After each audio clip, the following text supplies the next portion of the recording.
here? Yeah, so in Overworld glitch seeds, they've changed the logic around to account for a lot of the glitches that is possible up in the Overworld. So there's going to be, I mean, a lot of the world is going to be open up to the runners right from the very beginning, and we're going to see a whole bunch of clips. Looks like we're starting already. Here we go. All right.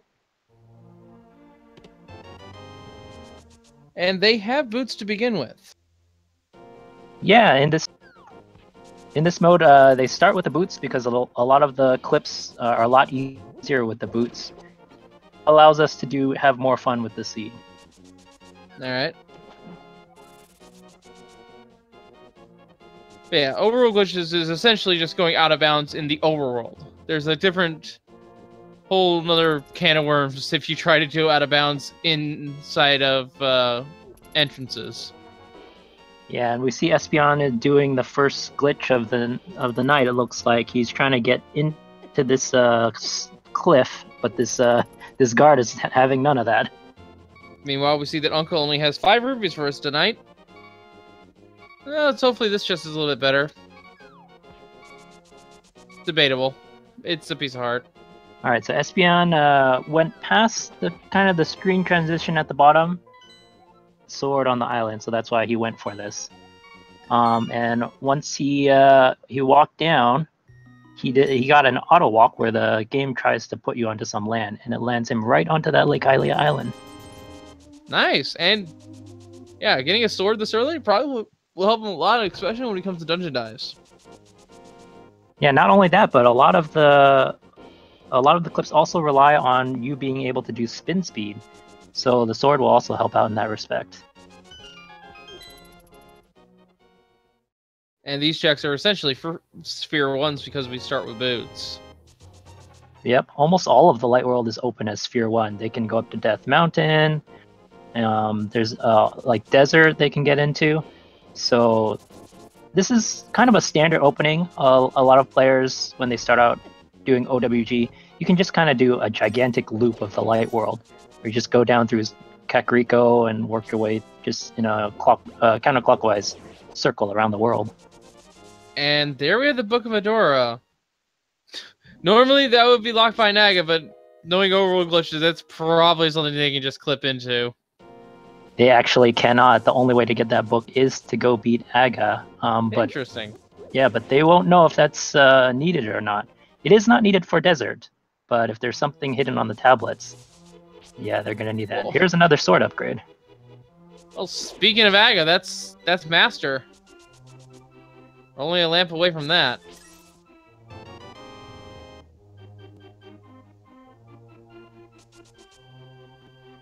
That's pretty good, though. Canis and Maria.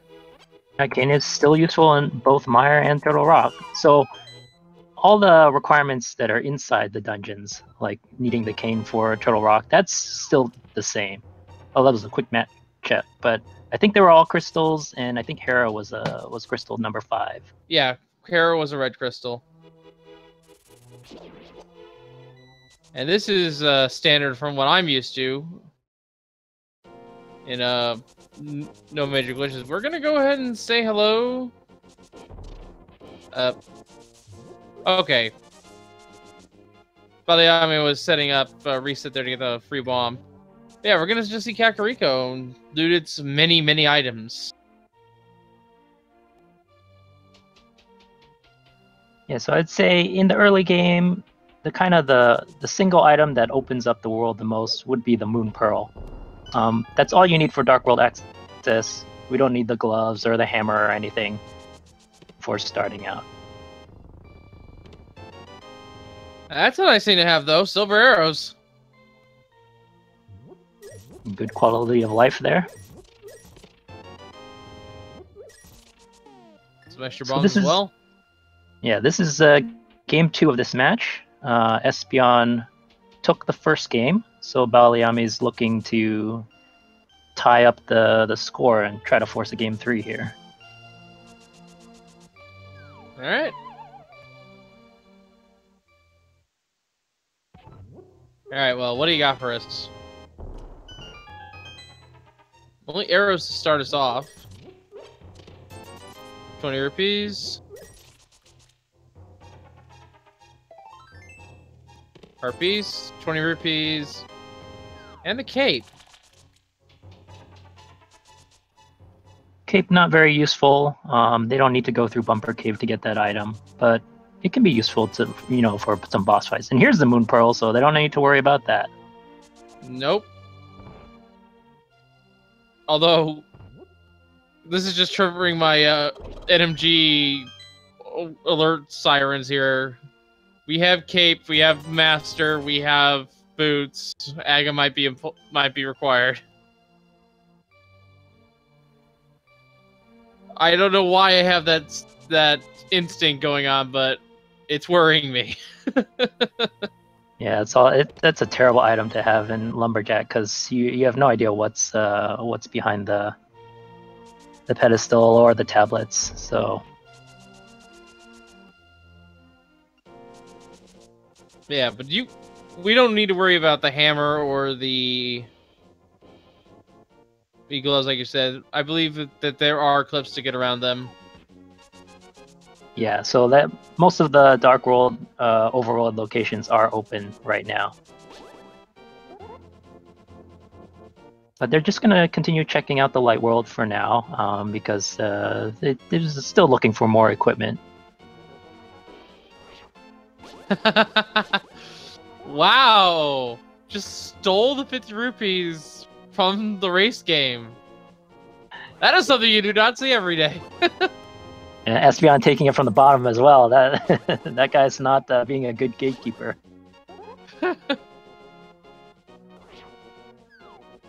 And this looks like a desert entry. Yep. Yep. So like I said, they don't need the book to get into desert. They don't even need the gloves to get into the back half. They could clip around those rocks, but they don't have a fire source yet. Nope. So this dungeon cannot be clear, but front half might have something for us.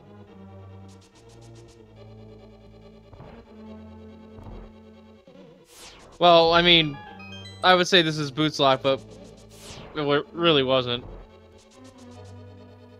Yeah, that's one of the pluses of this category. It's free boots.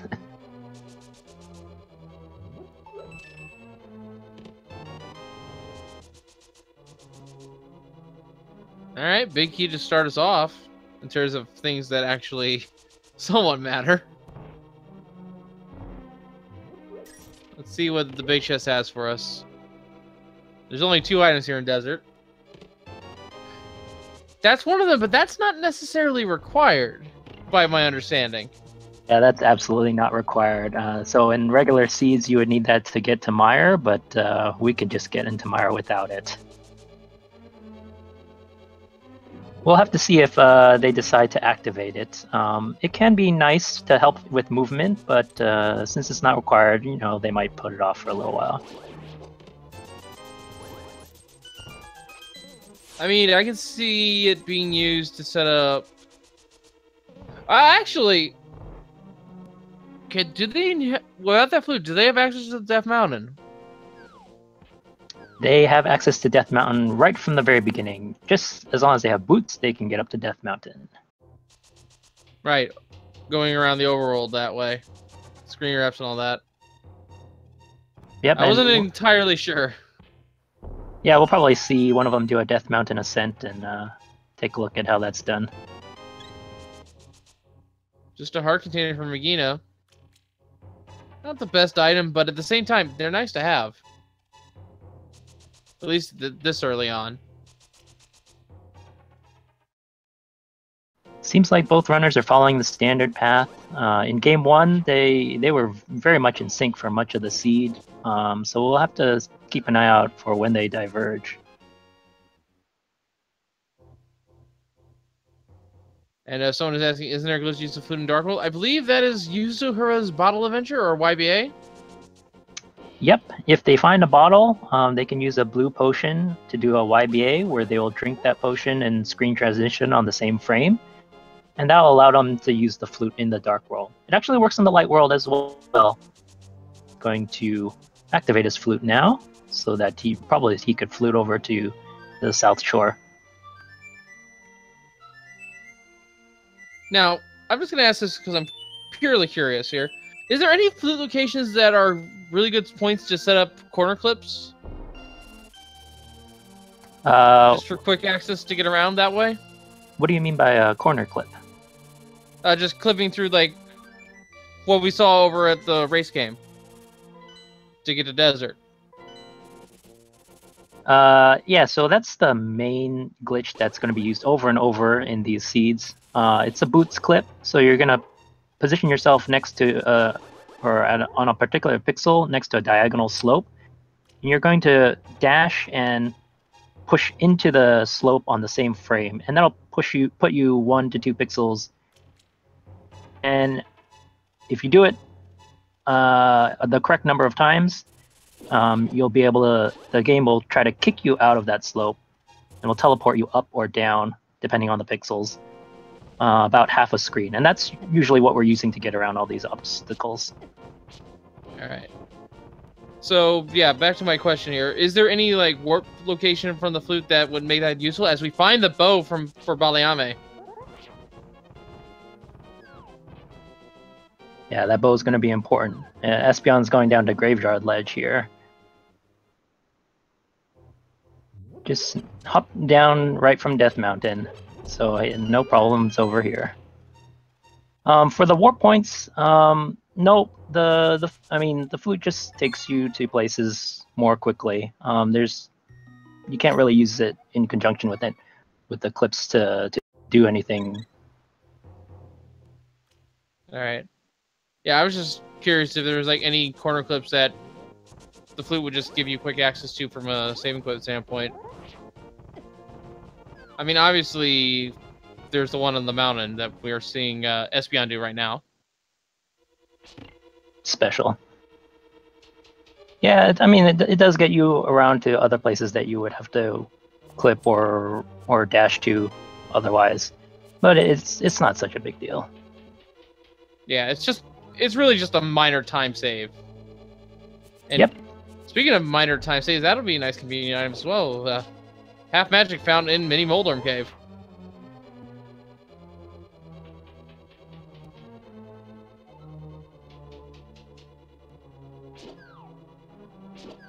Looks like Espeon found the flippers. I kind of missed that, but that's a nice find. I missed that too, unfortunately. Oh, flippers were an error. No wonder we missed it. It was so fast we blinked.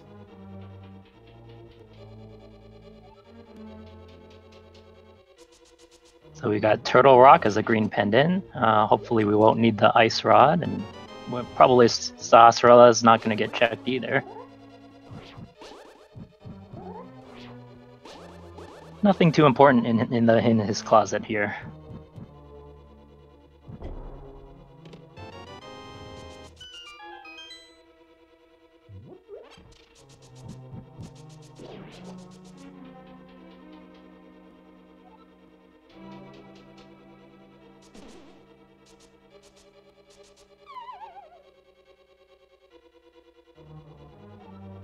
Alright, so Espeon on their way up to fighting... Oh, maybe not. Taking a fall.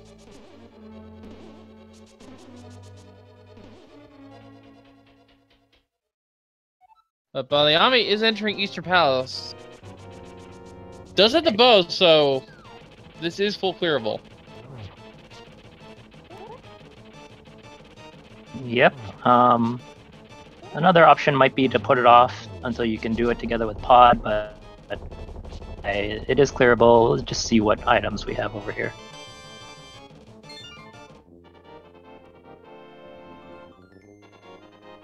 And that's the first crystal for Espeon.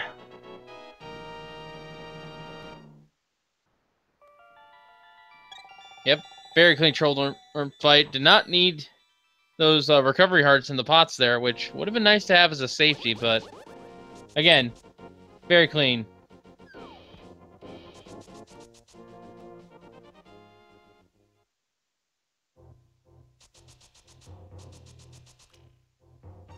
So Espeon's probably going to try to make his way over to East Death Mountain over here. He's going to get up into this slope, teleport into the middle of it, and then do a series of button inputs to kind of wiggle his way up the mountain. And he's off on this side, on this very convenient land bridge between the two sides of the mountain. And it looks like someone asking about dark room navigation. I believe that is still not considered in the logic, even if it is overworld glitches. That is correct. It is, dark rooms are not in logic for overworld glitch seeds.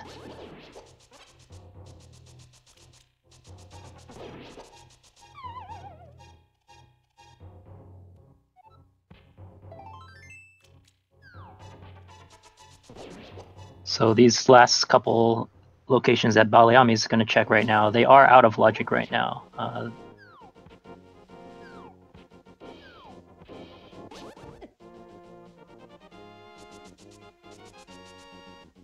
So yeah, that'll be a couple items that will be minor advantages at best, or just not really worth your time.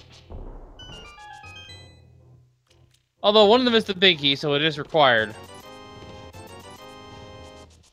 No way around that. We are, even though lamp's not technically required if you know dark rooms, it is still required by the logic of the seed. Yeah, to answer some more questions in chat, bomb jumps are also not considered in logic. Although that is a huge reward that baliame just got for it. He got himself a bottle. A bottle will let him do a bunch of things. Most of the tricks that you can do with the bottle are still not in logic, but like if he gets himself a blue potion, he will be able to get some additional movement help in the dark world. Yes. But as I was saying, bomb jumps are not in logic. We've kind of cherry picked the easier minor glitches to put into the logic. But there's no hovering, there's no bomb jumps, there's no dark rooms. Yes, and fake clippers might as well be considered required in this as well, right? Yep, the game assumes that you can do fake flipper. Espeon's gonna go over here and with his regular flippers gonna check out the Zora area.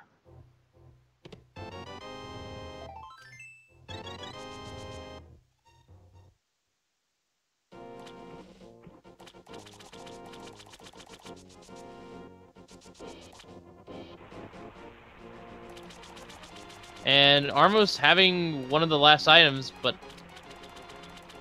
not really worth your time, except for the crystal. Although, it is kind of humorous to think that, okay, you killed me with arrows, here, you can carry more of them now. Alright, let's see what Zora's got. A life lesson. Always not a good time with those around. But, hey, you didn't know, so...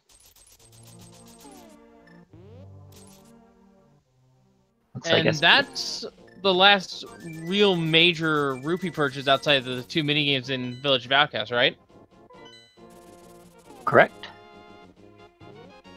Because, knowing corner clips, you can... I've definitely seen Pyramid Fairy clip. And I'm pretty sure you can clip into Palace of Darkness, although I have not seen that one myself. That brings up a good point. You can't get around Kiki. There's a way to get around it, but that's using an underworld glitch, which is not allowed in this category. Ah, okay, so that would be the infamous exploration glitch, if I'm not mistaken.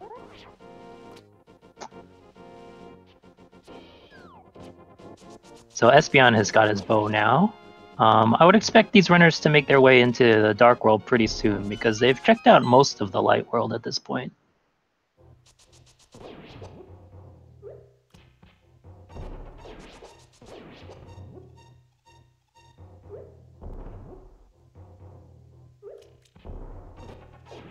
Yeah, I would have to be inclined to agree with you. There's got to be something in the Dark World now for progression.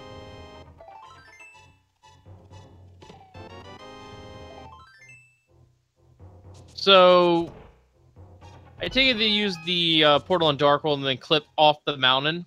Is that how they get down? Yeah, with their equipment right now, they would need to enter the portal at in Death Mountain. Well, it's got to be on the west side of Death Mountain, and then yeah, they would clip down into the rest of the overworld using. There are a variety of ways to get down off the mountain, depending on where you want to go. So while boots are not, or glove and hammer is not technically required to get around to the Darkworld, it does make things a lot more convenient for them. Yeah, it does. Without those, you're just continuously going up to Death Mountain and coming down over and over again. Baliame fell down 2 holes trying to do that bomb jump, so it's a little bit of a time lost over there. Yeah. Meanwhile, though, Ice Rod Cave didn't have an Ice Rod, but it had another ice-inducing item. It had an Ether Medallion.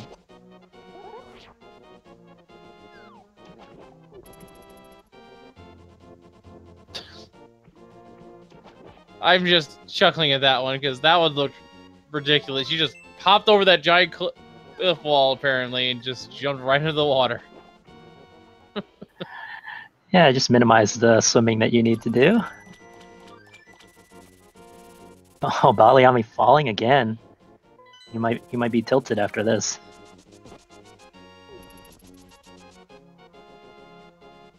Yeah, if I was in that shoes, I would say, okay, I've lost too much time. Just go do it normally. Which, at this point, I think was probably Baliame's play, unless they decide to go for it again.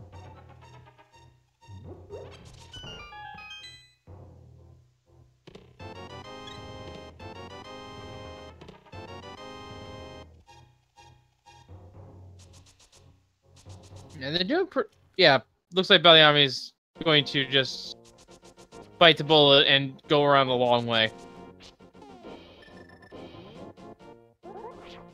Which again is smart because he's already lost enough time on this. Yeah, they're probably hoping for just one little bit more piece of progression before heading to the Dark World. None of the dungeons in the Dark World are full completable yet. So, kind of feels bad if you need to dip into one of them. Yeah. Also, I did like how the Baliame shot a rage arrow at the chest. At least that's what I'm presuming that was to be. And now this is somewhat interesting here. We're going to see pretty much a vanilla Moldorm fight. Ooh, yeah, he's kind of facing the wrong way, so... Well, not only that, Baliame does not have that sword that we found on Lake Hylia Island.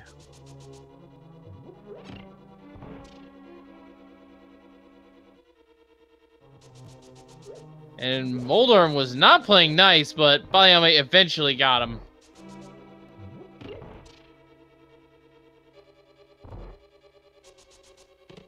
I wonder if he feels very behind at this point. He's still kind of even with Espeon, I would say, at this point.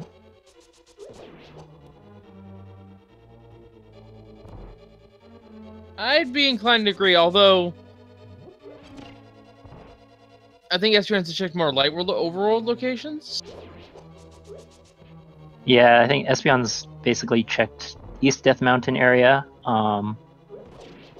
But other than that, I think there's only just a couple locations that Baliame hasn't checked.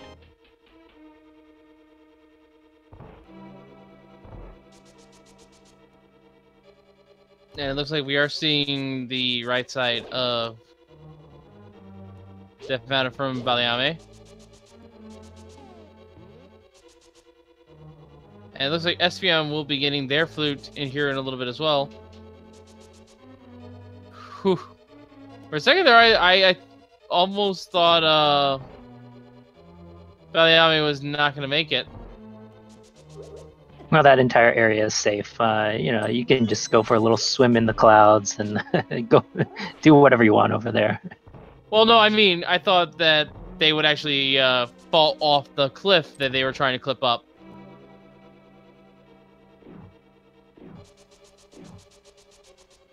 I don't think that's even possible. You can get stuck in the cliff, and that would definitely be a bad time.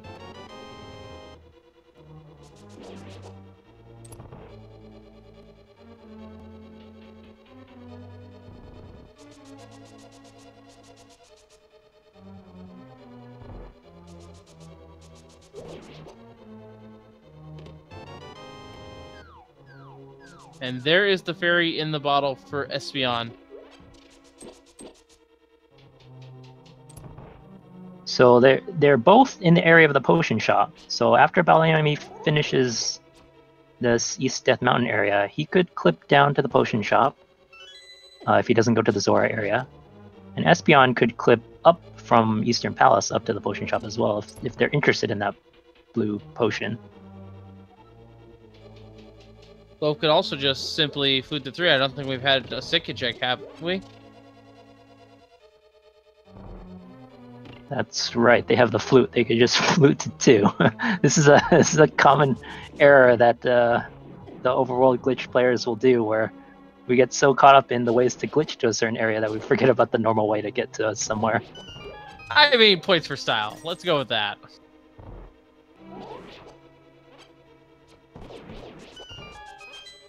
Alright. Blink and you'll miss. It's time for Espeon to slay the Armos.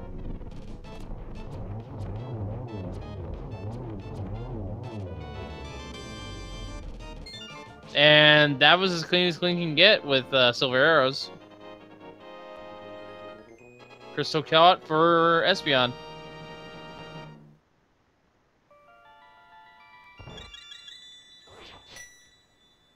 But yeah, I don't think either runner's... My point still stands. I don't think either runner's checked Sick Hit either. So they could do both. And it looks like Espeon will be starting with Sick Kid.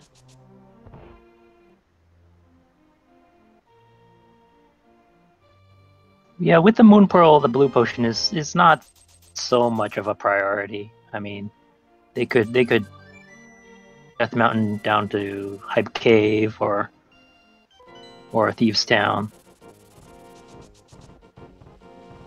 It looks like Espeon might be starting his Dark World exploration.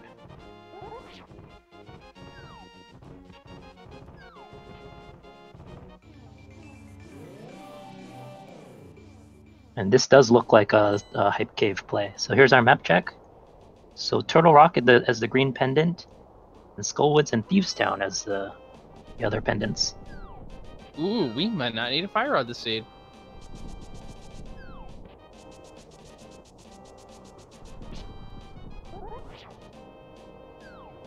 So Espeon's going to go for a skydive here.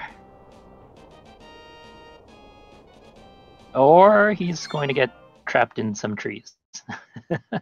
We'll see if he tries that again. Got too close to the edge? Transition off to the left over there. You'll get stuck. But what's happening here is when he clips through this bottom ledge, he falls off past the bottom of the screen and wraps back up on the top. So the game gets confused because you didn't go through a normal transition. And it'll keep this local screen the same, but right now the game globally thinks that Espeon is somewhere in the area of like the pyramid area because he fell down. And so he's going to come over here and he's going to try to fall down some more and eventually get all the way to the bottom of the map. He needs to move to the right a little bit. Don't go to the left. All right. Oh, nope. That was too far to the right. Looks like he's having a little trouble.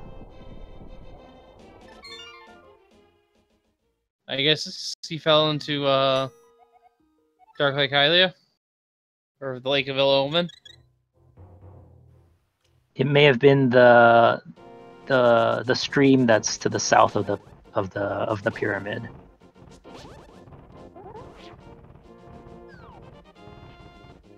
Yeah, you would know better than I.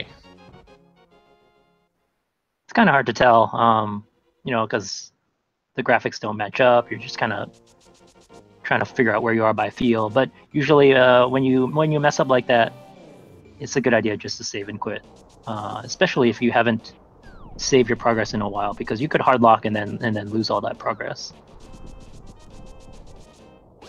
And it looks like baliame decided to screen scroll, so now knows where he is in the light world, or the dark world rather, and Espeon following suit. So they're both now in the dark world.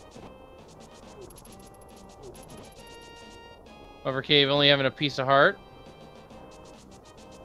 And this is a fake dark world, clearly. No, it is. It is the real dark world. It just has the palette from the Death Mountain, so that's why everything looks all strange.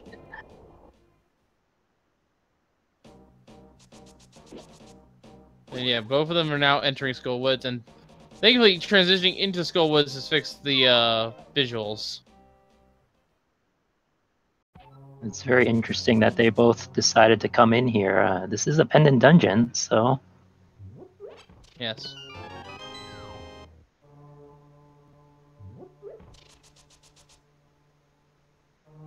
So far, just 3 bombs and a map. No Smokey, so has to go to Pinball Room.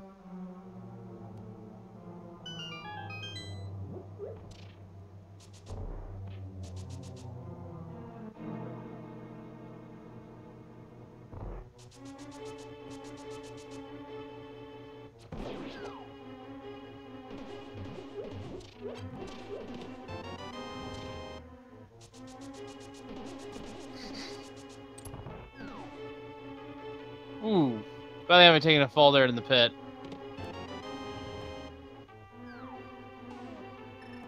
They're both in sync right now. This is great.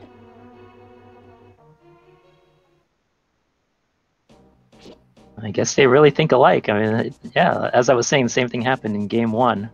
But I guess they just want to check the front really quickly. They're not expecting to come back.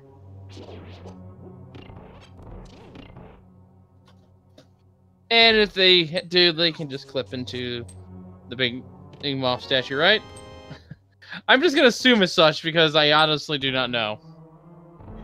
Yeah, if they do get Fire Rod and they want to come back, they can clip from Turtle Rock all the way over to Skull Woods.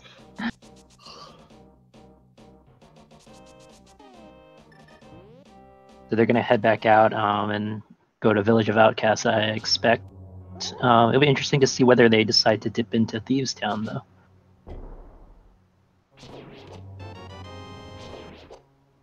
Well, there's the hook shot. Well, looks like it paid off. And that is their second item, so they do not need to come back to Skull Woods at all. Yeah, not even for the pendant. It's just a blue pendant, I think. It's not the green one. We can say that much. Well, unless they want to get what's on pedestal, I mean, well, they'll have to blind pull it too, since the book is in Lumberjack. They'd probably fight Aghanim just to get that information before they do that. That's what I feel.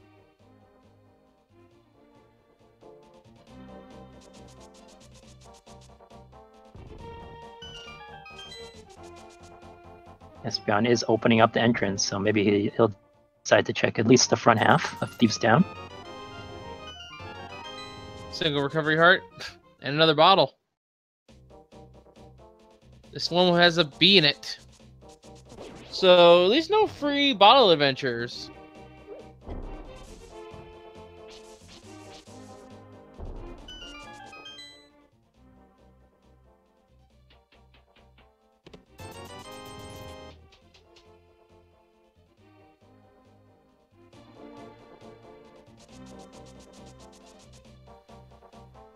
I would say from a sequence breaking standpoint, if they had a red or green potion, they could use that to rescue the blacksmith.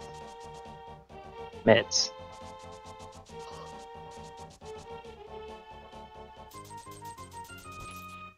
Oh yeah, that is the other function of Eurosura's File Adventure. I kind of like to think that the Pod Potion Club is sort of like a successor of that, in a way. With the whole breaking of the camera. But knowing this game, it's probably a different glitch altogether. Yeah, it's somewhat related, but not quite the same, as is my understanding. I don't know the details.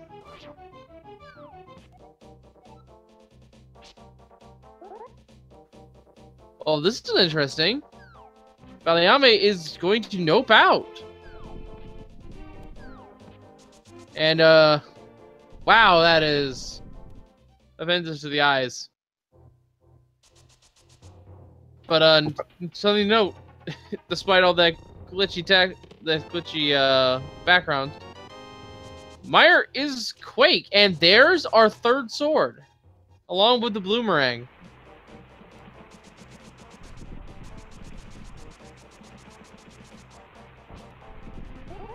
So I don't believe baliame found anything of importance in the front half of Thieves Town, so Espeon looks like he's a little bit ahead at this point.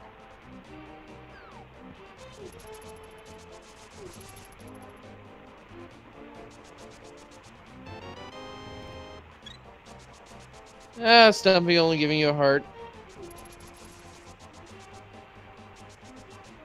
Still really don't have any access to the dungeons, and that's why they're just clearing out these overworld locations. We'll have to see what Hype Cave brings them.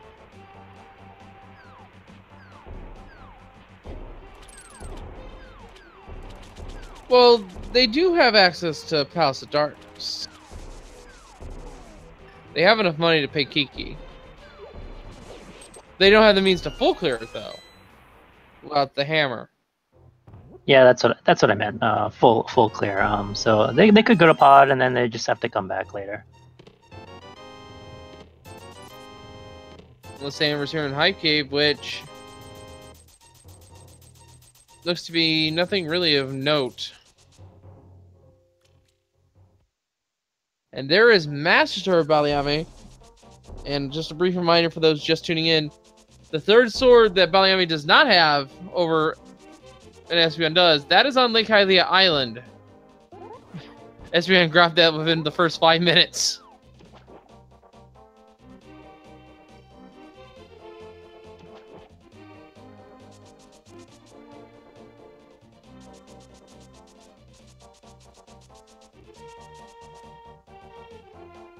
Alright, so both runners are out of the mire area.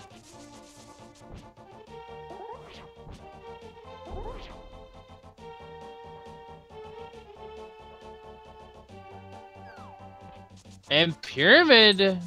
Ooh, that's actually okay to have. Blue Mail. Get some defense. I'm interested to see where Espeon heads now. He might be headed to the Turtle Rock area.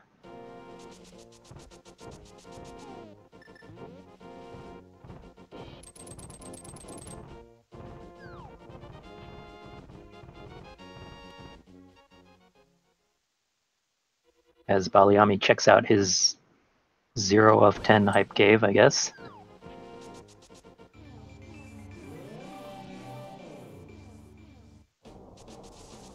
Oh, wait a minute. Is this maybe a hookshot cave play? Or at least that side of the mountain? Yep, there is Hookshot Cave and Super Bunny in that area. Now, the logic does expect you to have the gloves to get into Hookshot Cave, but it is possible to get into the back of Hookshot Cave by wrapping around and getting onto that floating island. Well, Super Bunny K, he was also in logic.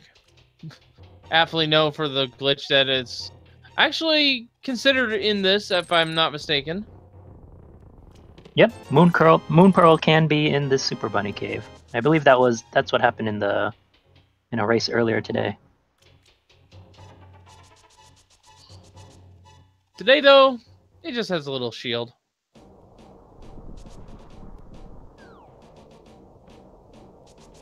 And this looks like a setup to get into Hookshot Cave by Espeon.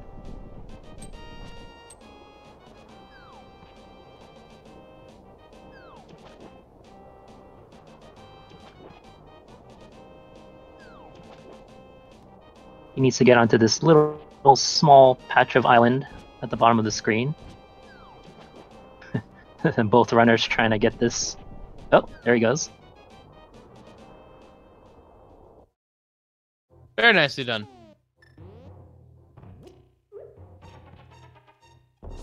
I can see why that one is not technically required. That one looks pretty difficult to pull off.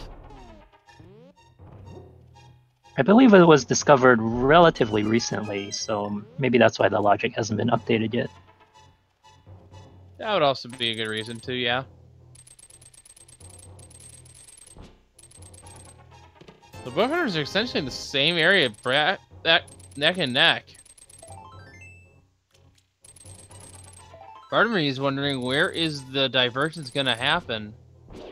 And how big of an impact will it be on this race? And Hookshot Cave not paying out at all! Nothing of value in here. Yeah, they're probably going to head into Turtle Rock now, just to see what kind of items they could plunder from there.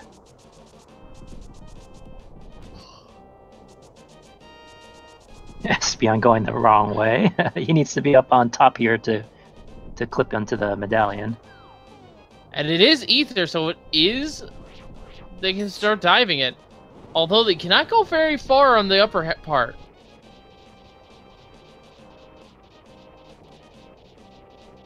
If the fire rod blocks access to the lower floors. Yep, well, if Espeon is blocked, he could come back out and then go into the middle entrance where the big chest is, and then get another couple checks that way. Oh yes, of course. Even I'm aware of that overworld glitch. Baliame is skipping Turtle Rock. He's gonna go check Catfish instead. I mean, that's also a valid play.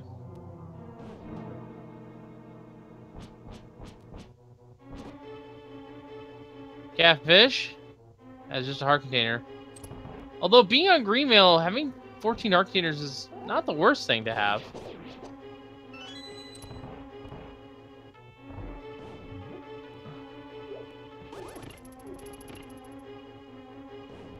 I think Baliame is gonna make this pod play.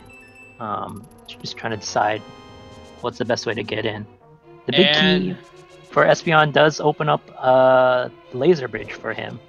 Yes, but so this dungeon is still actually no, it's not fire rod locked. It is that we don't find enough keys at this point. That's the only thing, really. Oh! Baliame getting stuck. Yeah, he was trying to clip over to pod in a way that I'm not quite familiar with, and seemed a little bit more difficult than it needed to be.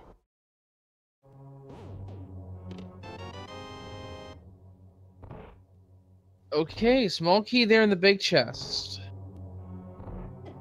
And can backtrack to get the small key from here, which could be another small key. So we could be safe here in Turtle Rock to actually full clear without the fire rod, or at least get all the way down to Laser Bridge.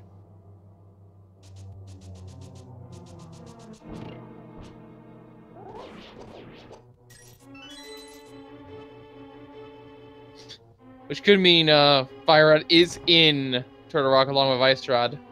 Wouldn't that be a kick? Yeah, it would depend on what's on the right side of Turtle Rock, whether Fire Rod could actually be on Laser Bridge or not. I'm not sure on the logic on that part. Well, in NFG, the fire rod could be a Laser Bridge if the key logic is just right. But I'm not entirely sure how it plays out with overworld glitches being taken into account. Yeah, I'm sure it could be there, if the key placements are right. I just don't know at this point whether that's still possible or not.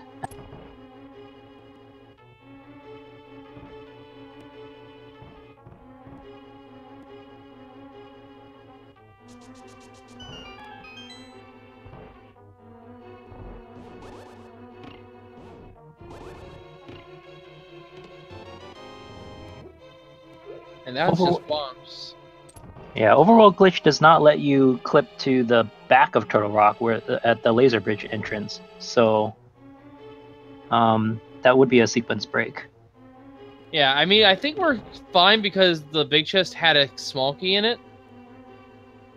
And we did have logical access to get the, oh no, we didn't have hammer, never mind. Yeah, I think at this point the laser bridge is fire locked because you could have burned that big key chest, or the key that you found in the big chest on one of the doors unnecessarily.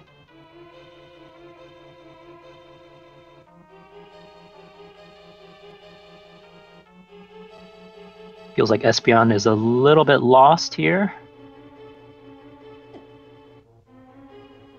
But I think he's got it now.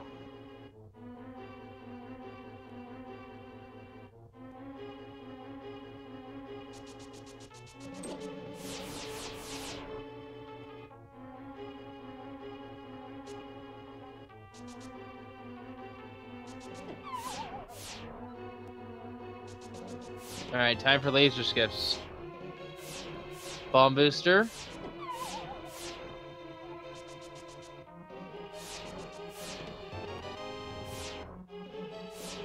Map. These cannot be the lamp, at least.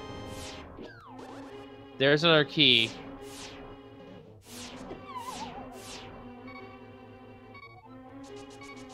Baliame's going to pick up his ether and then realize that he could have gotten into Turtle Rock. And there is a third bottle. So I'm kind of thinking Pod is the play at this point. I mean, Espeon could also go into Ganon's tower.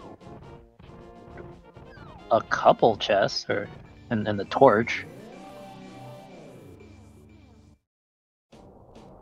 Wait a minute, did Baliame find a different bottle?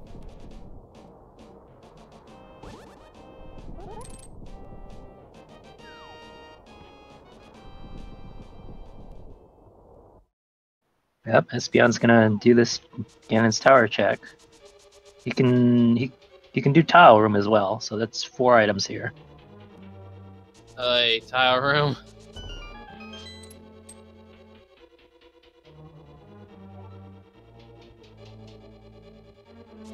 Yeah, no fire source, so that's all that Espeon can do.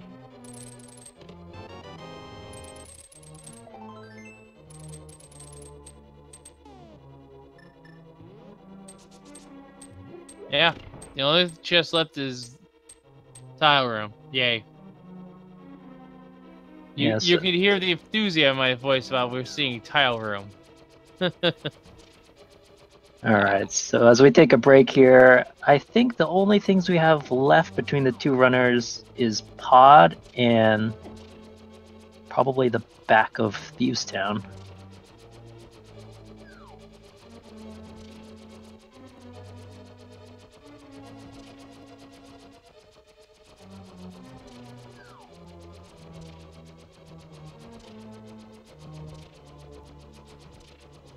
Yeah, it's gonna be very interesting to see where our runners go from here. This might be the wake up call to say this time to start dipping in dungeons. Like, even though you can't clear Pod, I would say Pod is a very strong play right now. Yeah, I think personally I would have gone to Pod before Turtle Rock. There's so many items in Pod.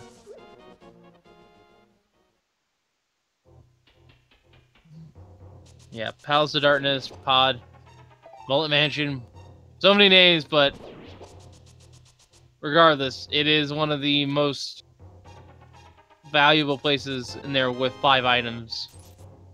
It ties Ice Turtle Rock. It's only slightly beaten by Swamp Palace. And blown out of the water by Ganon's Tower in terms of items.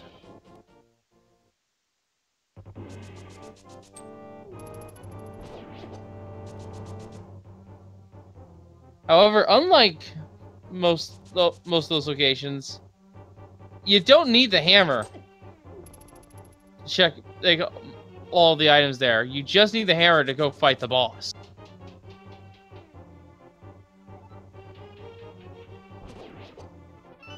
Yeah, so as the runners retrace each other's steps, go ahead and give them a follow. They're both been very active in the glitch community, and I see them helping newcomers a lot on the Discord channel.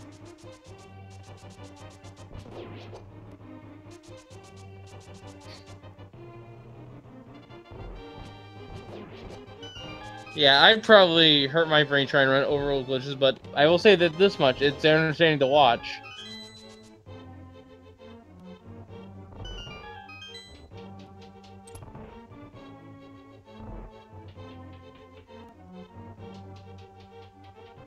It's when you think you know everything about Link to the Past, they just suddenly start going through all of the walls. Now this is something that Espeon didn't do. Baliame's gonna have a break of a different kind here, using the cape and holding the wall, and as a result, not draining any magic.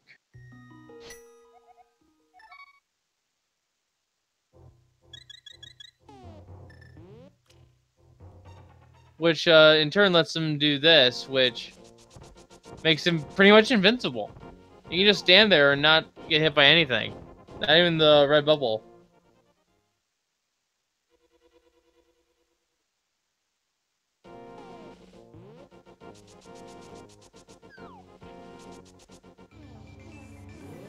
Pod is probably the hardest dungeon to get to when you don't have your normal Dark World access. It's more out of the way than any of the other dungeons. I guess Mire is kind of far away too.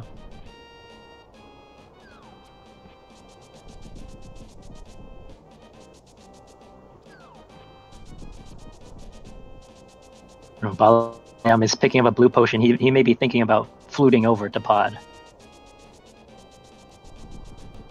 Doing a little bit of bottle venture. Save some time, that would work, yeah. And it looks like Espeon's just gonna go there the quote normal way and get a catfish check as well.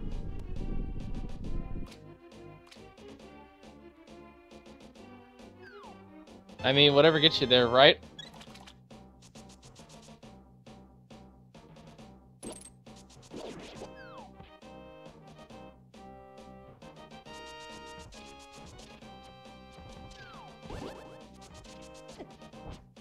Man, that grass has seen in better days.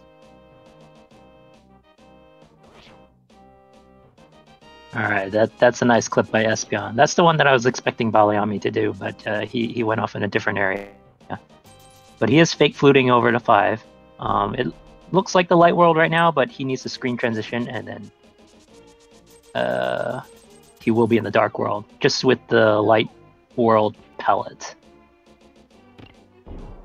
Yeah, this is a fake Dark World that he's in right now, if I'm not mistaken. Or just a really messed up one.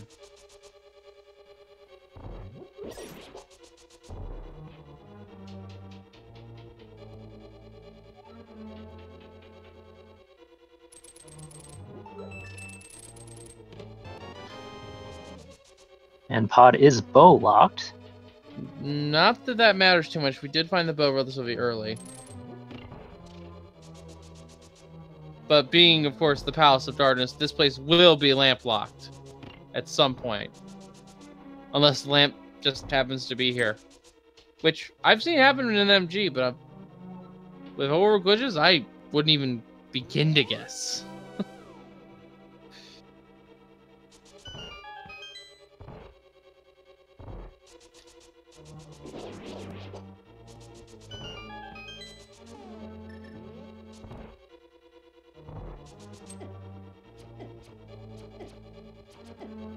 I would say at this point, with this many items still left to find for Go Mode, both runners feel very behind, and their play of skipping Thieves Town is probably weighing heavily on their minds right now.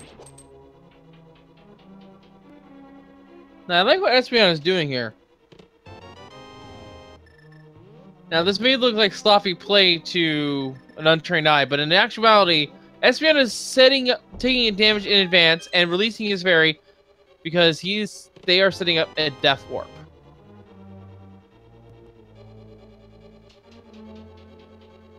Which will get them back to the entrance and allow them to continue exploring further in.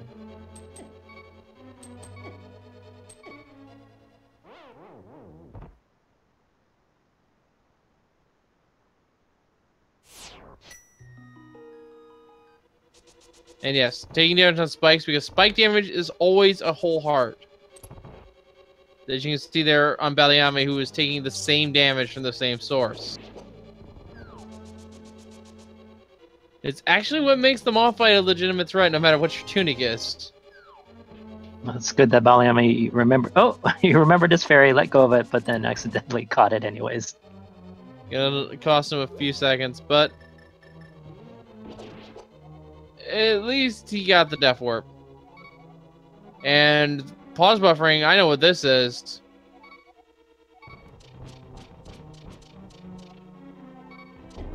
Appropriately named the hammer yump. Oh, but misses it. I believe with the way that they fell, that was too high. This is a double pixel perfect trick, so it looks like this one's just gonna say nope, not trying it again, and move on.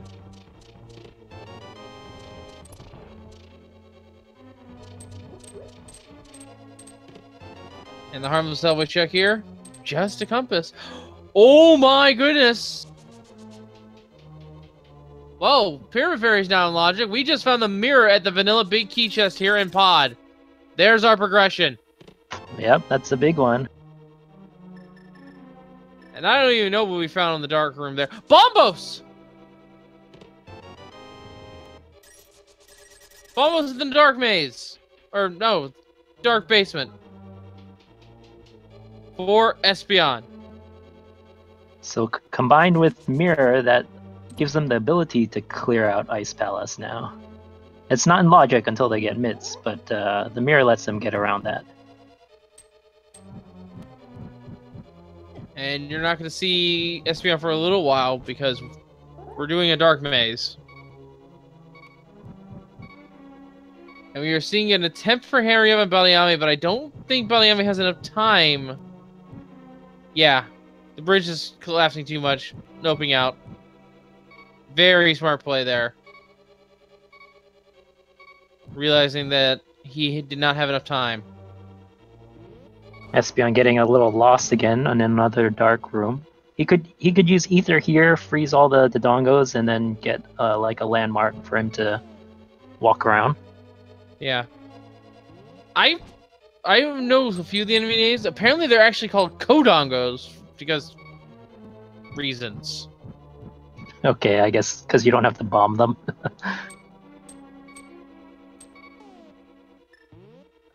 Yeah, names have always been weird in the Legend of Zelda universe. I mean, we have a... Alright, that looked like it was an expansion because I don't see any changes there. But yeah, we have Janata's bottle of slime that eats your equipment that's called the Like. Which are not present in this game if I recall right.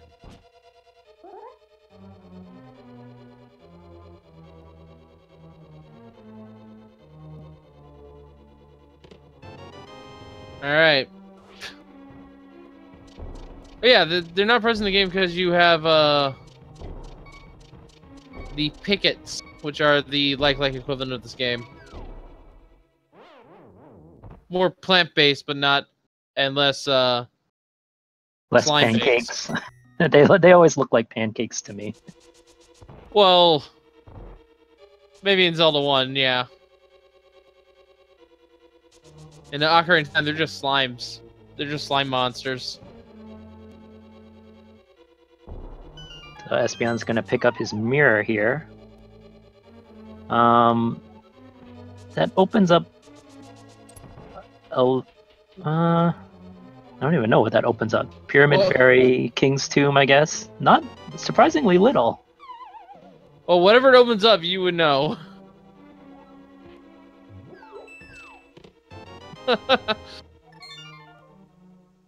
And yes, I agree. That is a tongue twister. I am not even going to say that on the air.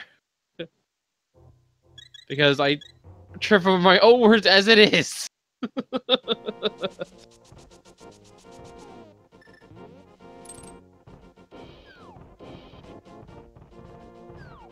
This looks like a Pyramid Fairy play by both of them.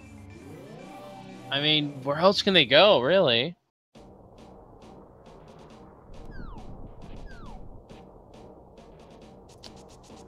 Actually, there is a place. Because and correct me if I'm wrong here, but because I obviously don't know. Can they not get to Checkerboard Cave without with boots clipping? Without gloves, they can't open up that entrance to Checkerboard Cave. Right, I forgot about that. See, this is where my NMG is kind of biting me there. I'm used to having mitts when we go to Mire.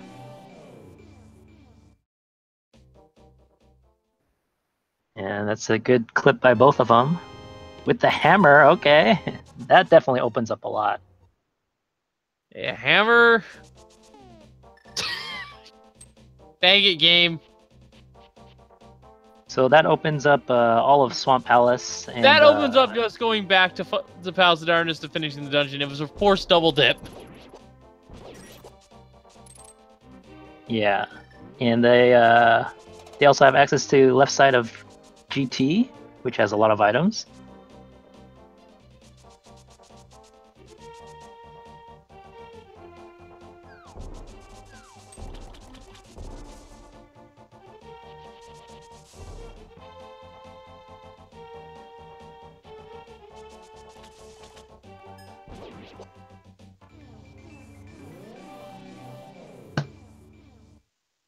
Neither player electing to go to hammer pegs after Pyramid Fairy. Oh yeah, someone in chat is pointing out they also can do left side GT all the way up to Ice Armos, I want to say? Yep, they can do all of left side GT.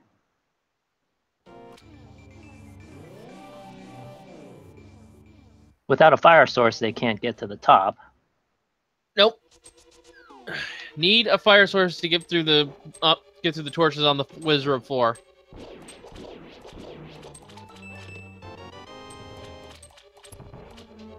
And wow, these runners are going the exact same location as well. Both of them going into swamp.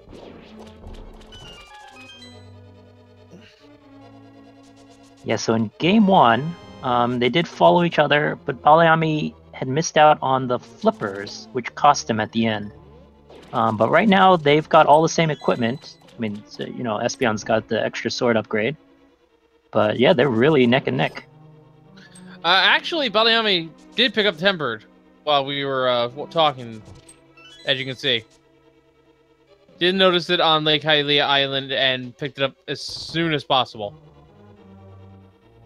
Got it. Yeah, matter of fact, their equipment is the same completely at this point, I want to say. Even have the same shield and a mail.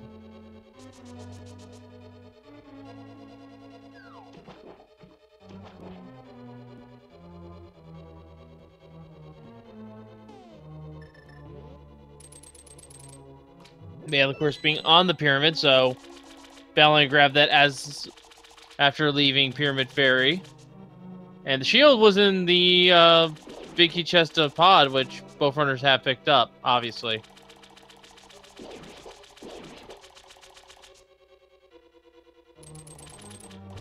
Yeah, the only major difference is baliame has checked Thieves Town,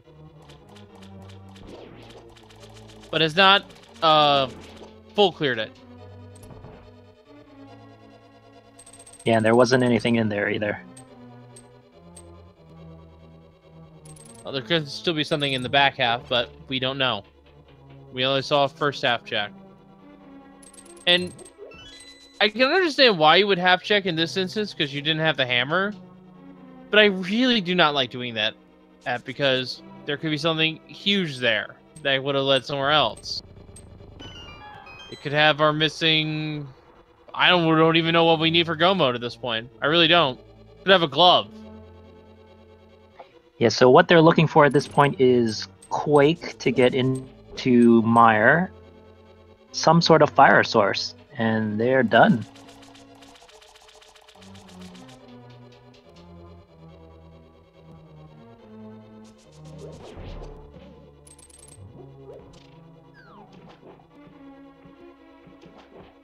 Yeah.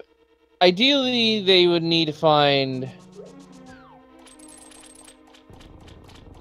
Oh yeah, they do need a glove for Ice Palace. Zeros is right, because they can't lift the block in there leading to Cold Stare without it. That's right, I forgot about that one.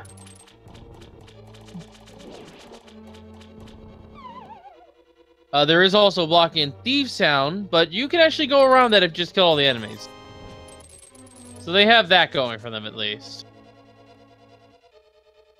It does a little bit of... doesn't save as much time. Well, we mentioned a fire source. There it is, left side swamp. We have our lamp, and now we can go fight Aghanim for that book if we wanted to. I don't think our runners are going to, but we could. Still, of course, need the fire rod for the moth. I'd already kind of forgotten about that book, but that could rear its ugly head later on. It really could.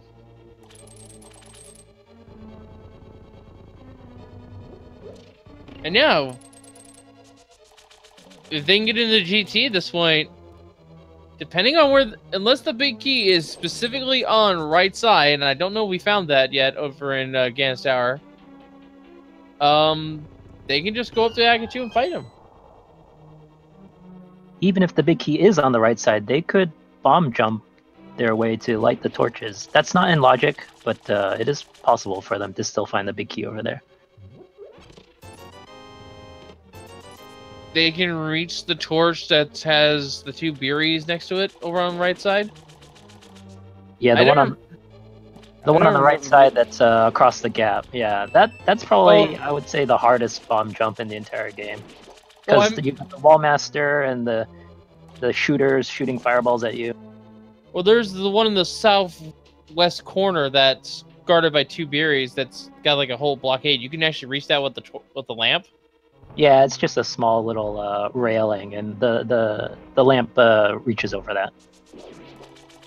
All right. I never actually turned it myself, so I actually did not know.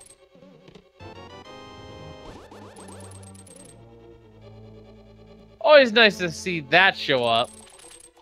If only for, you know, jokes like that. Well, we have the single arrow. They'll probably keep that in their quiver for the rest of the game.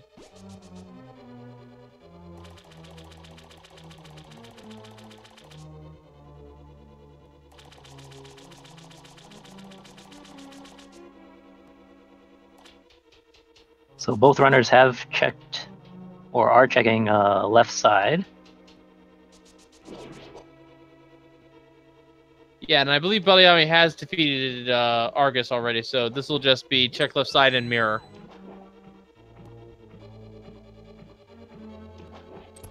Whereas Espeon decided to do the entire dungeon in one trip. Which is not easy, especially with that staircase in the with the two flooded chests being broken.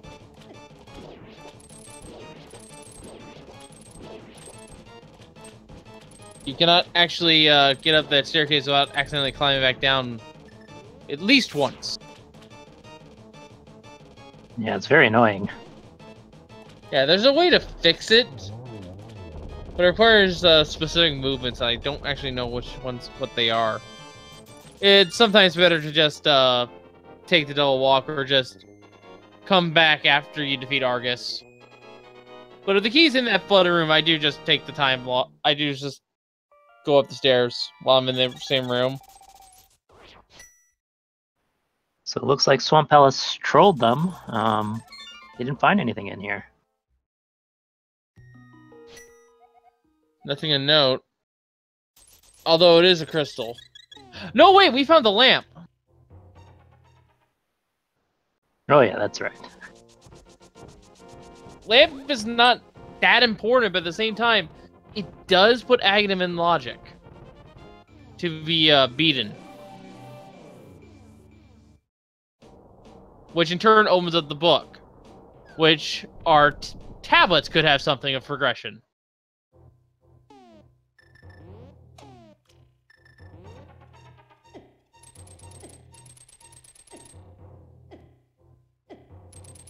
Yeah, so that was a good play then.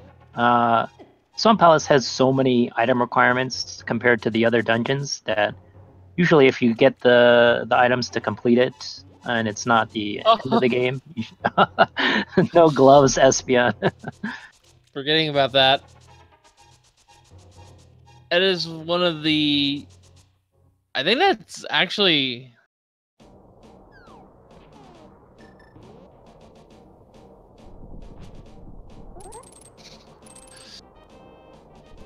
Yeah, that's not a big time loss, but it does sort of even out the time between baliame and Espeon here. Maybe even giving baliame the slight advantage in terms of mobility, in terms of rooms checked now. Or at least overall items. And no big key here in the Stalfos room. Yeah, they're keeping up the sync, so I'm gonna say this game's gonna just come down to whoever executes the best, because I don't think we're gonna get a routing difference. A shovel to check. And our stun price is bombs, which we really don't notice we're doing bomb jumps. But the shovel is interesting. That is a location we haven't checked yet.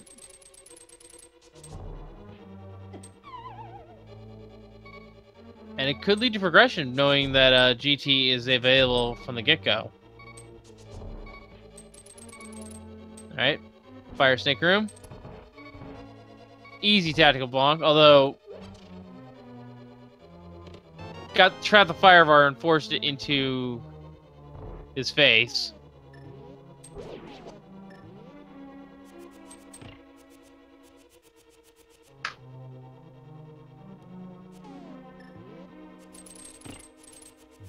Alright, Random Room.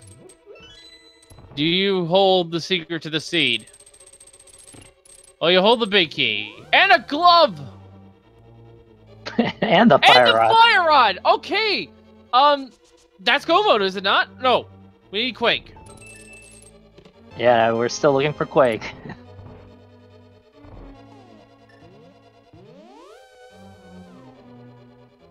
But they're probably just gonna clear the entire tower at this point. And yeah, you don't need the crystals here, but something to mention about our goal is that we do have a flag set to that crystals are required to defeat Ganon. You need all 7 of them before phase 4 is vulnerable. And that was a very nice heads-up check from baliame, checking the big key chest before going to Ice Armos.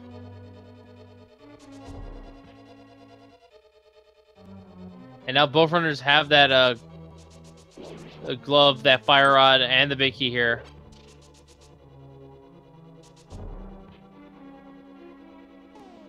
And at this point, it's anyone's race. This is way too close. It's going to really come down to who diverges and finds Quake first. Well, there it is. Although it could just be right there. We are now in go mode. baliame, 114 in 10. Go mode and heading up GT. He still needs to go collect the crystals. Espeon, only about 10 seconds behind, is also in go mode. So it really is down to execution at this point. So they got to finish this. They got to go mode Ice Palace, Mire, and Mirror to Desert, and beat Helmasaur King. Yeah. You know, for the first time I've ever been on Overworld Glitches, this is actually a fairly nice seed. I kind of wish the NMG ones were a little better now.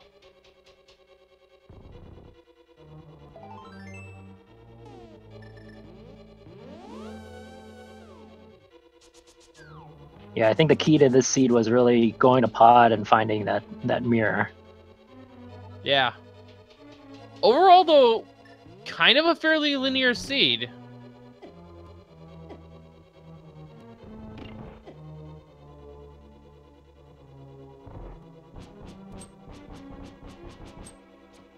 The seed pretty much funnels you in one direction the whole time.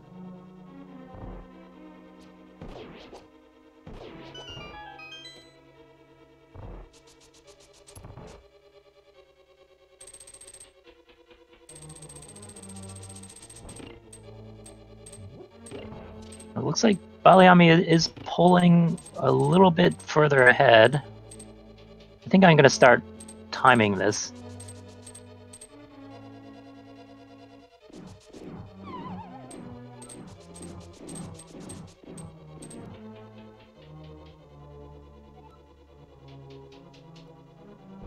Alright. Loses axe. Always a nuisance.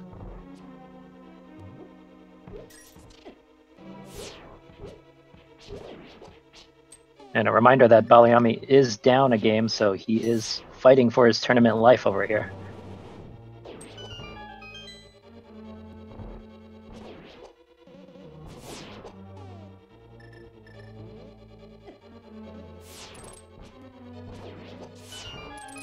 And now it's time for Lamolas.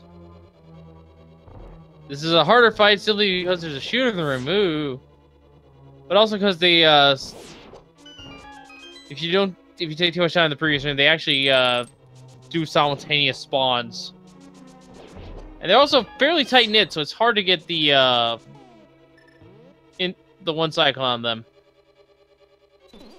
All right, Wizard of Floors, always a fun room to see, no matter what rules that you're playing on.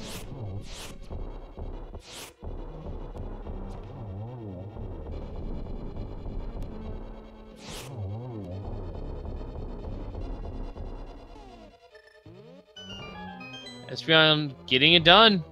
Nice 2-cycle there. Past the Wizards. So and now to the torch room. Yeah, Espeon looks to be about 30 seconds behind at this point. Yeah, baliame is just gaining time with execution. Intentional fall in the pit there to set up this torch.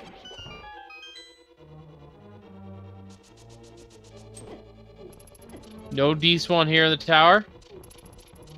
That would have actually been a significant time loss, enough that Espeon would have retaken the lead. And yeah, baliame knows that he is in go mode, not opening any more chests.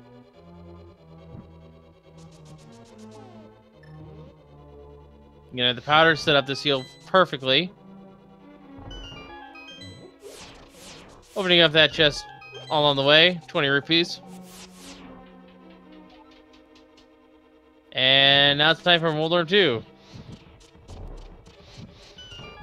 Who's not cooperating with the dash strats.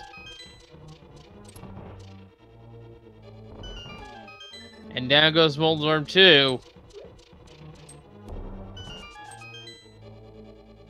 Not opening up Moldorm's chest. Which is fine. You're in go mode, why would you open it? And I think having watched these runners throughout this race, their executions are going to be pretty similar, or at least they have been for this race. Really exciting up to the end. Yep, and now it's time for Aga 2, geometry at its finest. Very nice triple. Yeah, very well set up there. This kind of finicky, but that's only a single.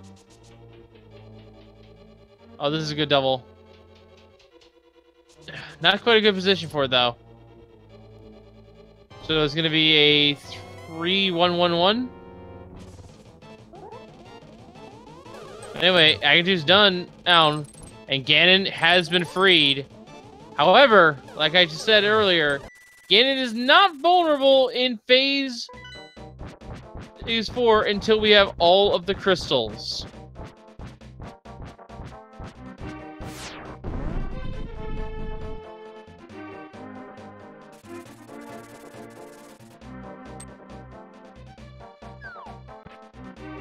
Oh.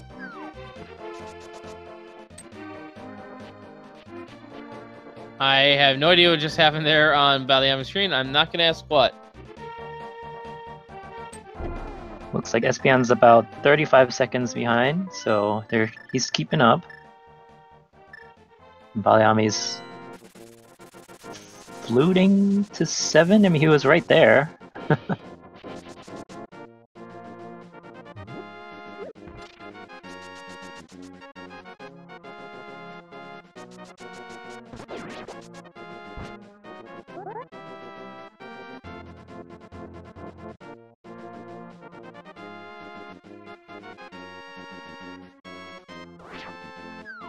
Must be setting up for a Meyer clip.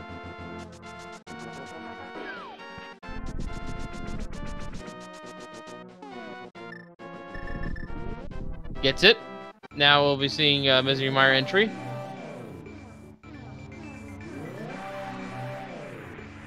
No, don't want to bonk on those rocks. For a second there, I thought that was on purpose. Do Meyer first, but no. That's not a super great placement for the mirror portal either, because when he finishes Desert, if he walks into that portal, he's gonna bonk on the side of the hill on the Dark World, unless he like picks up a Samaria block or something. Yeah, if you hold something over your head, you can walk over your portal safely, and that's probably what baliame will do.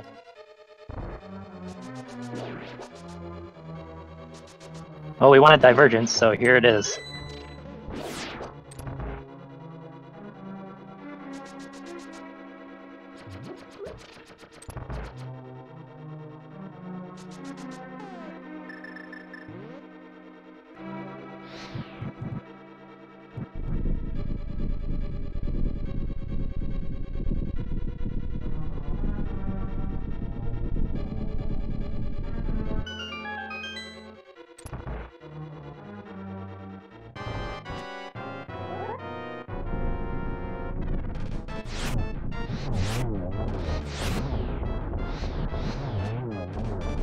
Alright, Lamel's won.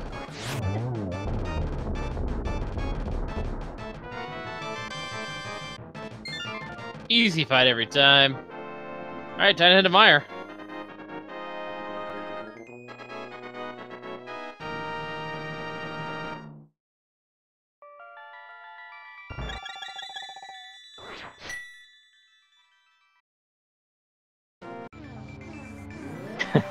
Nope.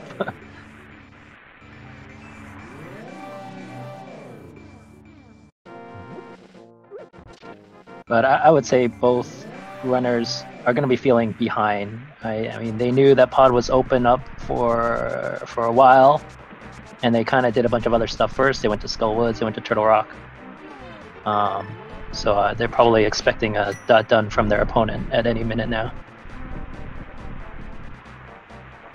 Yeah, I would not put past him to have a little bit of nerves right now. baliame probably feels especially behind because of his multiple falls to Trolldorm back in Hera.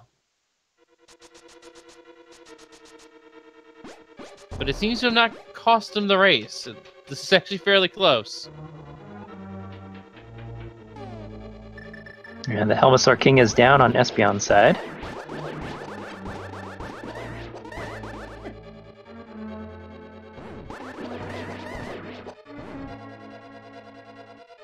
Recycle Wizrobes. Sorry to one-cycle that room, to be honest, but minor detail.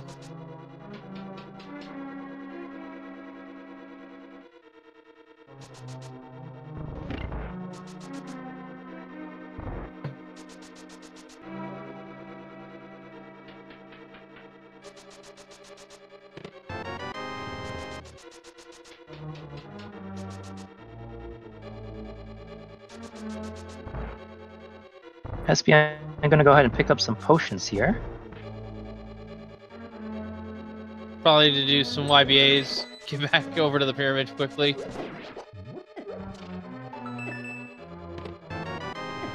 Now we just need to look for big keys, really, in Mire. And with silver arrows. Ooh, wait a minute. Baliame might lose a little bit of time here. Does not have enough silver arrows to defeat Vitreous. He has enough for the small eyeballs, but not enough for the big one. Well, you could use Cape Strats on the small ones. But yeah, that would be a little bit slower.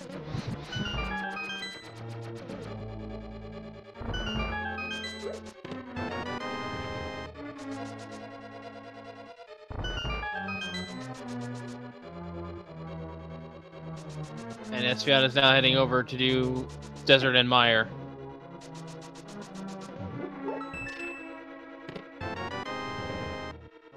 Man, this small key is, or this big key rather, being kind of a thing.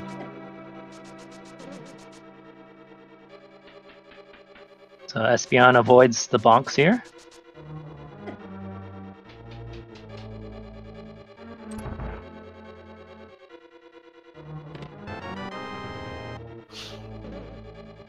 Big key was just so close to being in the Jetmire location, and yet so far, so very, very far.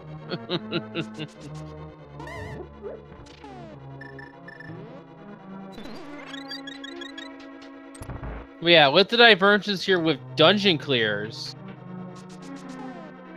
once again, we can't say who's ahead right now, really.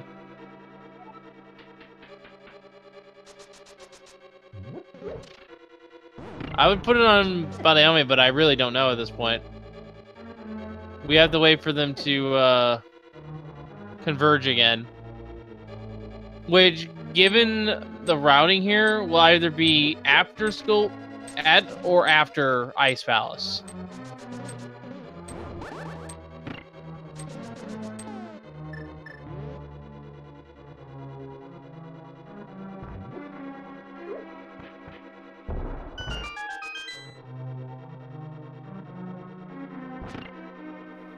You just want to keep us in suspense here. Yeah, really. Do we need to be kept in a suspense, though? I mean, we're on the commentary booth and we don't know what's going on. Well, correction, I don't know what's going on. You probably have a good idea.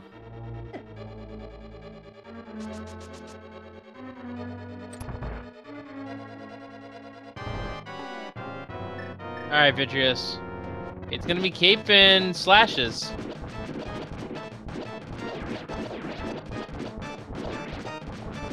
I believe it is 6 slashes per eyeball. Getting a few hits there as well.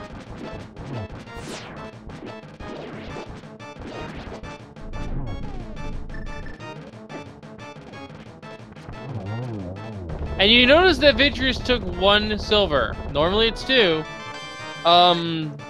You can deal damage to the big eyeball when he pops out, but it's actually less damage than when he's in phase 2.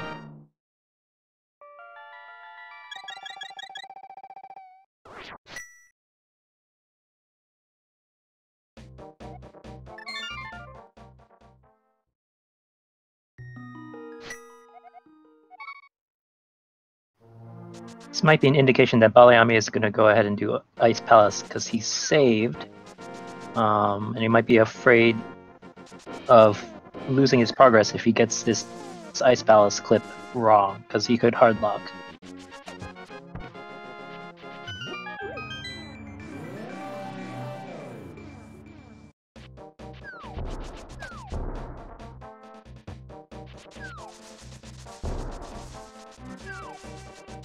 Yep, so he's gonna clip up onto one of these ledges here. So he's gonna mirror on the same frame that he hits a transition, and that's gonna confuse the game as to what screen he's gonna be on, and that'll let him get straight to the Ice Palace entrance.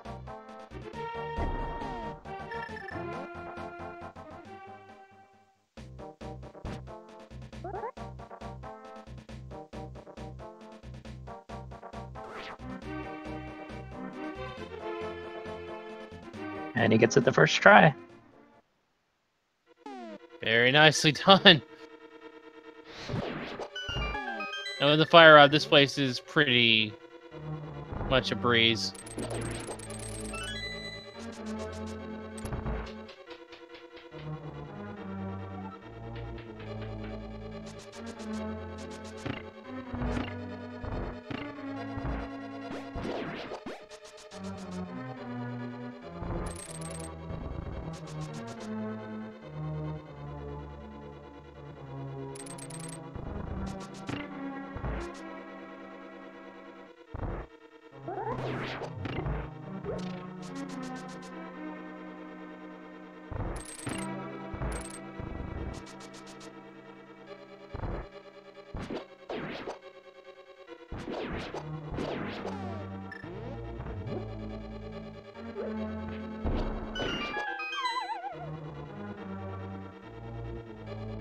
I don't know if it's just my imagination, but Baliame's movements look a little bit more urgent, a little bit more panicked.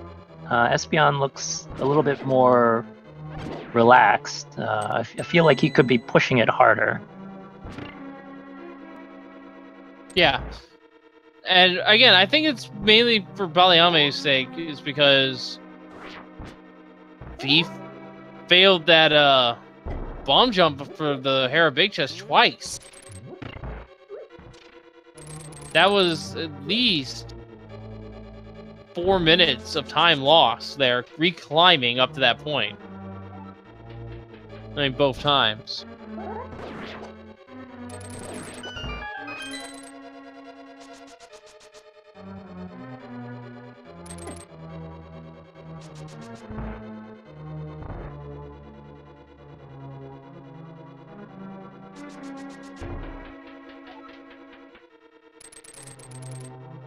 Okay, and we'll get to see a fight against the eyeball boss over here.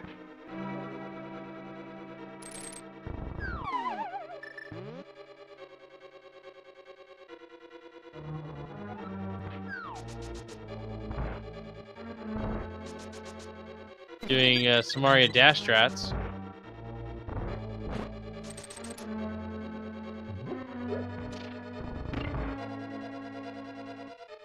Meanwhile, Baliame pushing a skeleton as he pushes the block.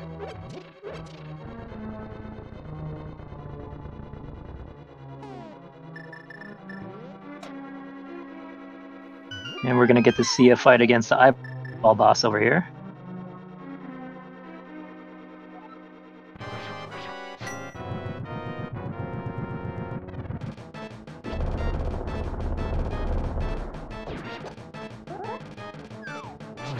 Alright. Crowd. Trapped in the corner. Ice block lets them escape, though.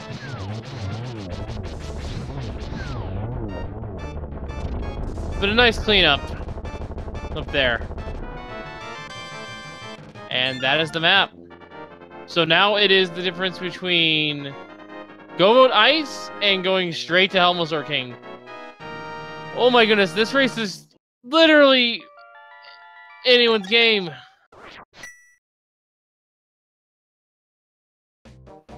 Espeon gets up on this ledge faster, I think. Let's see if he gets this mirror wrap. Oh, he hit mirror, or he wasn't quite at the edge for the screen transition, so he just mirrored instead.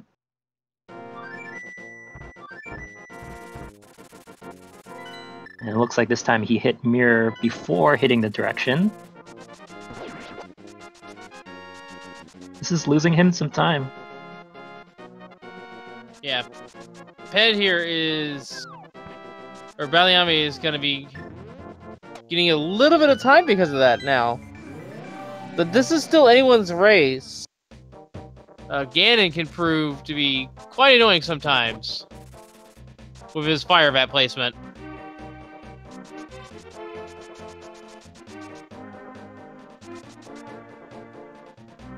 And yeah, this is a second dip into pod just to get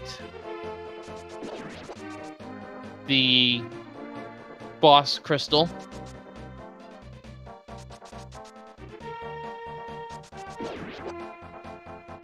You know, I'm not even sure what's the fastest way to get to Cannon after coming out of Pod. Espeon's definitely gonna save and quit, or I mean, he's gonna flute back to 4.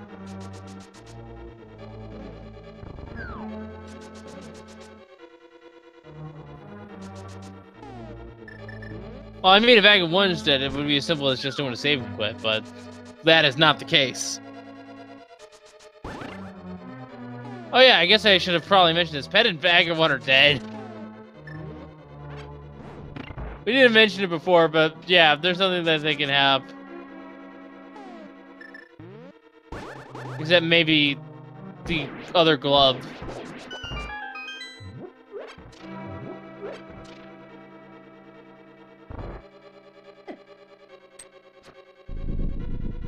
Good awareness by baliame to pick up some additional arrows since he is running low.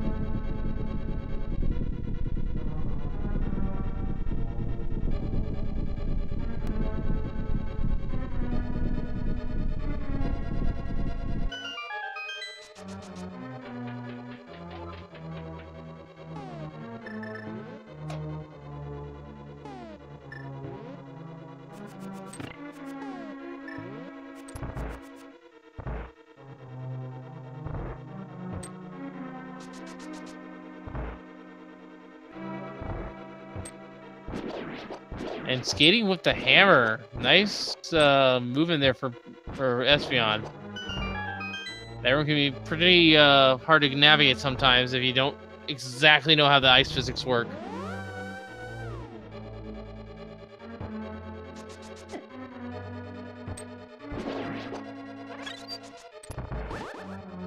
And how nice those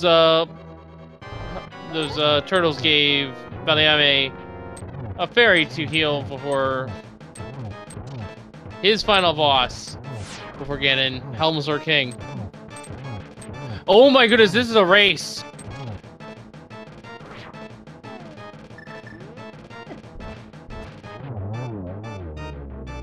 Helmslord King down. Cold Stare down. The animation is too long for Helmslord King, but Espeon's pulled ahead! By mere seconds, we have a race, folks! It's down to Ganon! Who will defeat Ganon first? We have a Tempered Sword, we have Silver Arrows. 12 slashes a phase to advance him to phase 3. Single slash after that, after he stops teleporting.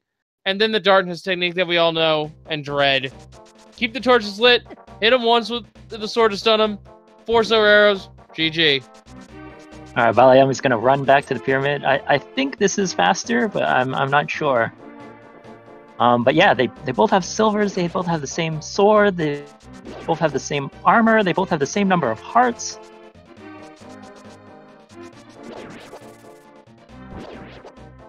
The only thing they don't have the same is the resource count, which is slightly different.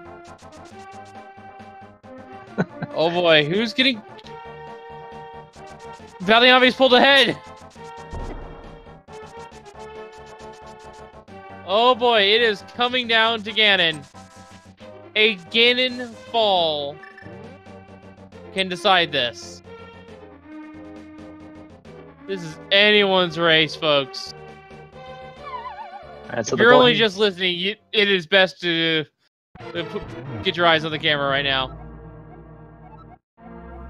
Yeah, they'll both want to try to get the 1 cycle on phase 1 and 2.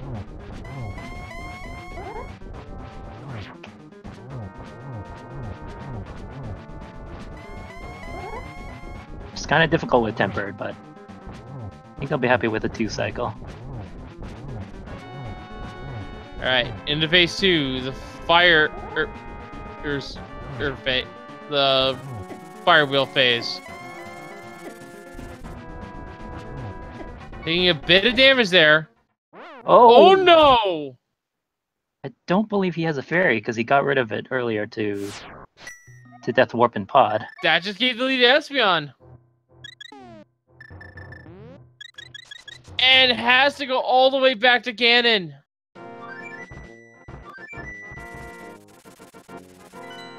Wow, I think he just was trying to get a little bit aggressive there. Yeah, could have used the cape to avoid taking a lot of damage. With that, it is now time for phase 4 on Espeon's end. Getting 1 silver hit. Oh, that bat's going right for him. Only 2. We did get a torch glitch, so don't have to worry about the right-hand torch. 3 hits. There it is. There's the last hit. He just needs to get across this bridge. So get your GGs ready in chat. And yeah, that is really sucked for baliame because not only did baliame have to go back to Ganon, did not even spawn in the pyramid, which I assume is linked to the castle, but GG's for Espeon. You're winner of this race and this series. What is the official time? I actually don't have that available. I don't have that as well. Let me see if I can get Espeon in. Please do. In the meantime, once again, get your GGs in chat here.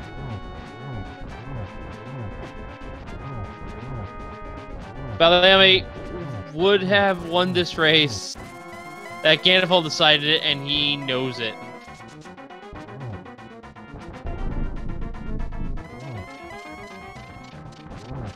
But yes, a strong effort from baliame.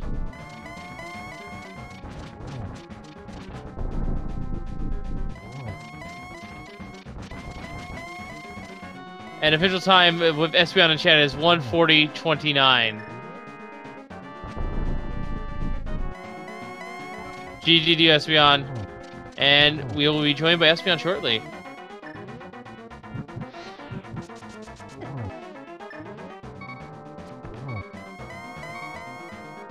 GG and congratulations on your win, Espeon.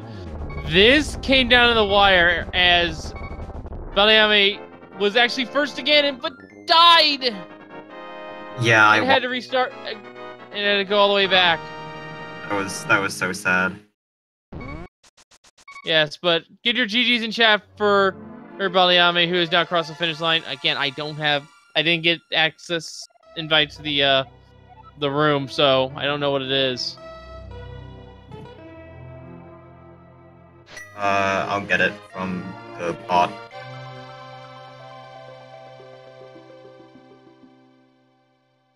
Hey, baliame. Yes. He did. I'm reading the chat, and he did warn you, baliame. But a strong effort all the same. It really came down to the wire once you both found it. This race was neck and neck throughout the entire season. You both took a similar route to the game, and this race was really in baliame's favor. He just had a few new trip-ups here with the attempts to get Bomb Jump and Hera, along with that Ganon fall, both costing you significant time here. Oh, yeah, But if I... Oh my god, I completely forgot about that. If I don't fall 2 floors down twice in Hera... Yeah, that could have been it. Yeah, but a very strong effort to you all the same. I believe this is the end of your tournament here. This is actually my first match in the Overworld Glitches tournament I'm commentating on, so I don't have access to that. But yeah, walk us through the scene, you two. How was it? Terrible. Yeah, it was so bad. The opening, you just don't have any options at all. The game just gives you, okay, here's the bow, here's the hook shot, here's Samaria, and these don't unlock anything except for Eastern, so you can go wander around looking for something now. I'm starting to kind of see a pattern here because, like, one of the 2 big things that can come up for Gomu usually is, like, bow and ice rod is like, alright, you cannot complete pod or you cannot complete turtle rock, and then you finally get it, you finally dip into that dungeon, but you've had options along the way, so you're probably going to feel a bit more fluid, but it seems like that the 3rd big thing that Overworld Glitches loves to throw at you is the goddamn fire source. And when that happens, you suddenly are looking at 4 go mode dungeons. Well, that answered what was on pedestal. Yeah. Oh, Yeah, yes. and the Four Sword was there, and also the book was also at Aganum 1, the Lumberjack Cave. That Yeah, could have come into that's- play, but thankfully that was a bullet dodge there. Yeah, that scared me when I saw it. I'm like, okay, and then I got Master Sword and Lost Woods, and I'm like, okay, this is literally the second item I've gotten, and I already have Master Sword. I had similar Yes. worries early on, but then the lamp was just not appearing. So I was like, all right, well, I guess we can forget about the book because, well, the worst thing that could come up, and that's kind of what I was thinking when I was finishing Swamp, getting the lamp, was that, all right, the absolute worst thing that can turn up at this point is both gloves on a tablet, and that would be the big problem, but that didn't happen. No, it turns out everything you needed was back in Ganon's tower once you found that hammer. Yeah. I did a lot of stupid things before going to Pod. I went into Ganon's tower and I did Tile Room. I went into Turtle Rock and I went all the way through because I was somehow convinced that I could get the Fire Rod in there or something. Also Well, did yeah, Towel for Room most- because I was Yeah, very desperate at that point. Yeah, for the most part, you guys did the exact same things. I think baliame dipped into the front half of Swamp, or not Swamp, These Down, and Espeon, you did the check of Third Rock, but neither of you turned up anything fruitful in your endeavors. Yeah, I was actually I was actually going up there to go down to Catfish and loop into Pod, and then I saw Ether on Turtle Rock, and I thought, okay, this is in logic, I can go in here and I can gamble on this, but it turned out to be terrible. Yeah, but I was also thinking about the same when I picked up Ether much later than when I saw Pod. I did not opt to go Icewild Cave until very late. yeah. So did you guys both So- feel behind when you found the mirror in Pod? Yes, although I did not need that mirror for it. 2 Herefalls were enough for it. I definitely felt behind at that point. I was going to get that mirror too if I don't get myself softlocked with a clip that I've never practiced before. Yeah, we saw that you messed up that clip from Catfish to Pod, but I only would have had to try it once because I immediately realized when I got stuck, oh, well, this should be done from 1 bump lower. and then for Espeon, we saw that you messed up the super jump to Swamp a couple times. Yeah, I don't know what was going on with that. It probably wouldn't have mattered too much. I probably lost like 2 minutes-ish from that. I honestly don't even know what was going on with that. Well, strong effort by both of you, and Espeon, according to someone in chat here, your next opponent is Christos. That is an assumption. It's the assumption that Christos will beat Thorne. Oh, I only just now joined the Overworld Glitch Crew, so I actually don't know the bracket. But Yeah. yes, good luck to your next match. Yeah, Hopefully so- you manage to pull through. And Yeah. by my understanding, by the way, this means that you are out of the tournament. Yep, but I am very happy with Espeon carrying on my legacy from here because apparently we just did 2 races where we routed literally the same. Yeah. It's almost like you were twins there. I don't know what's going on. Antism in chat just reminded me of another stupid thing I did, which was to go to Spike Cave without gloves. Oh yeah, I forgot about that. I just kind of sat there pressing A a couple of times and was like, oh, I can't do this because I can't lift the rock. So, answer me this one. What was in the dark maze in the top left chest? Because not wanting to repeat what I did with JC, I just checked for gloves at every chest that didn't show an item. In that chest, was it Bombos? No, Bombos was in the dark maze. I think it was probably just a capacity upgrade. Oh, that could have been it. Yeah, that's what we were thinking.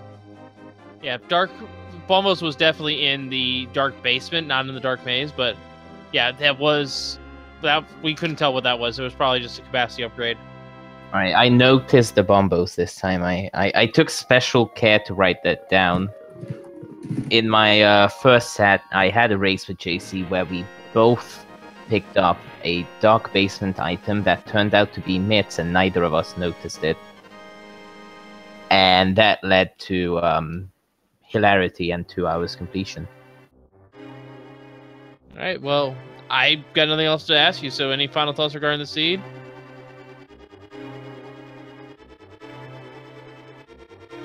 It should go burn. It's terrible.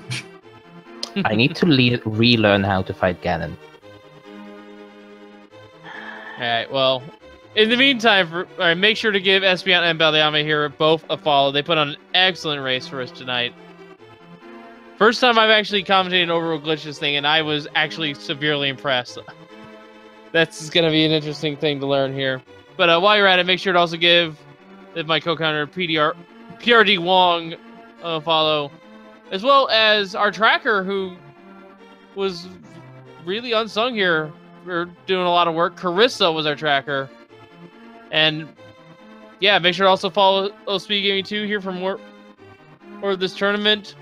Also, make sure to follow Speed Gaming 1, 3 through 6, and they even have a Spanish, French, and a German restream as well, if I recall right. But yeah, that does it for us here. I've been Wolflink0370, and from all of us here at the Overworld Glitches tournament, we just see you all next time, and thank you for watching. Good night, everyone.